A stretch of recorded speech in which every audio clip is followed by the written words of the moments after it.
story time of why you should never ever lend money to anyone, especially not family, ever, part 2. So I left off where they eventually wore us down, and we did end up lending them $5,000, even though I was fully pregnant and expecting to be on unpaid maternity leave for the next 3 months, even though I was the primary breadwinner, even though my then husband was just a grad student and didn't make a lot of money, even though they lived in a $1 million home.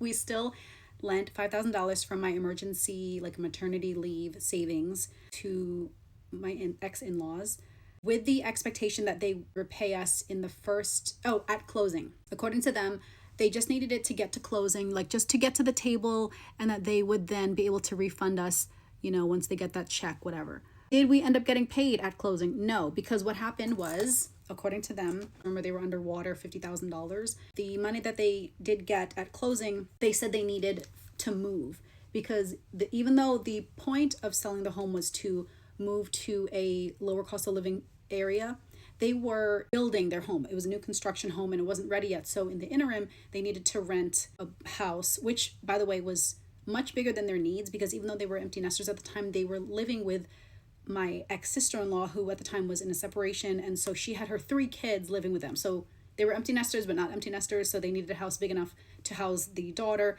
and the 3 young kids. They didn't get paid at closing. They needed the money to pay for a moving truck and all the, last month. They had never rented before, I guess, or in a long time. So they didn't realize they needed all this money up front. So that's where the money went. But they said they would still get, they get their pension. They're retired. She's a doctor, remember. So, and he has a government pension. So they were getting their retirement pay. She also, when I say she, my ex-mother-in-law, she was a doctor. So she was, even though she was a retired doctor, she was still working per diem or whatever. So they were, they had money coming in. They just managed it very irresponsibly. They moved, and they said that they would pay us within the first month or so. And they did not, because every time we had an expectation that we would be paid, there was some other emergency to them that money that was supposed to be paid to us went to instead. And remember, they had borrowed thousands of dollars, I guess totaling $50,000 from every single person in their family. So we, fortunately, I guess this was the silver lining, because I at that point had the baby, because remember I was fully pregnant when they asked us for the money. I now have a newborn. I was not working. Just my then husband's graduate stipend was sustaining us, along with the rest of my tiny savings that I managed to withhold from lending them. Of all the relatives that they borrowed money from, we were in the most dire situation. So therefore, we were then at the top of their repayment list, or repayment priority order. That still didn't change a lot of things, because it still took forever for them to pay us. And the worst part was, and this is why, if you guys watch Dave Ramsey, I'm a huge Ramsey fan now, in terms of being debt-free and not lending money and whatever. One thing Dave Ramsey always says is the borrower is slave to the lender. And when you eat Thanksgiving dinner with your master, it tastes different, or something like that. I'm butchering it.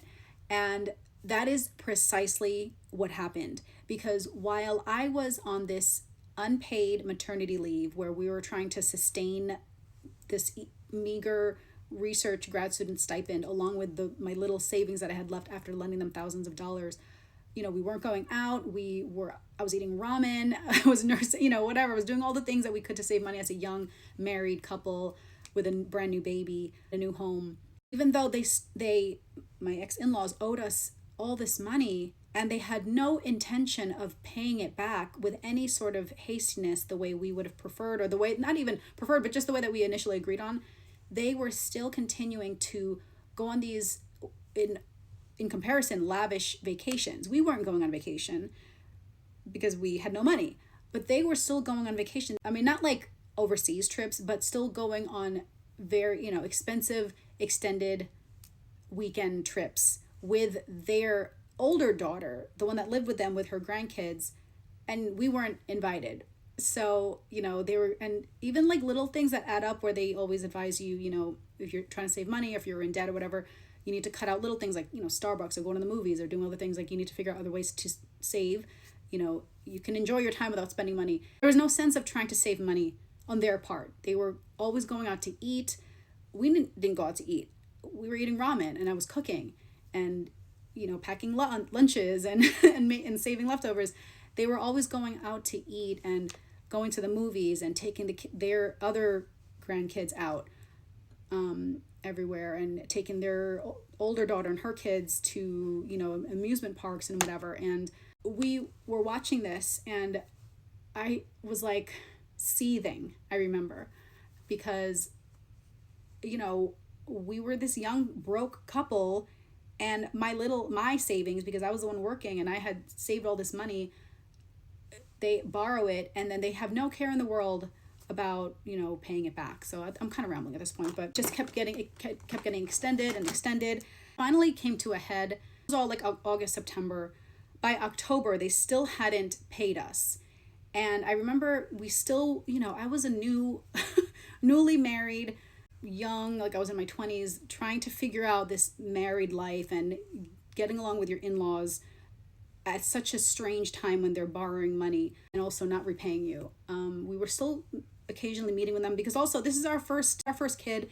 I wanted my baby to have a good relationship with not just my side of the family, but also my in-laws. Even though at the time I didn't like them because they owed us money, I was still willing to go and, visit them and, go to dinners and whatever. On Halloween, I remember we were waiting in line, or like we went to a store, and my ex-father-in-law was buying all this nonsense, like toys, just useless crap, really expensive Halloween costumes for my sister-in-law's kids.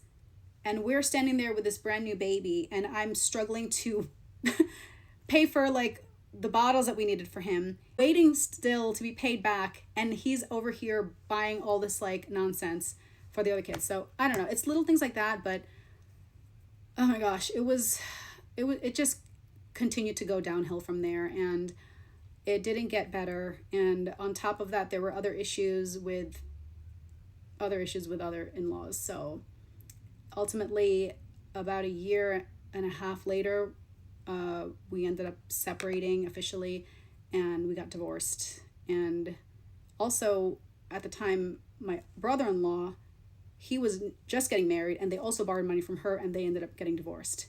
And then my ex-sister-in-law ended up getting divorced. She actually ended up marrying her work husband, those are all different stories. But moral of the story, do not lend money to family. Do not borrow money from family.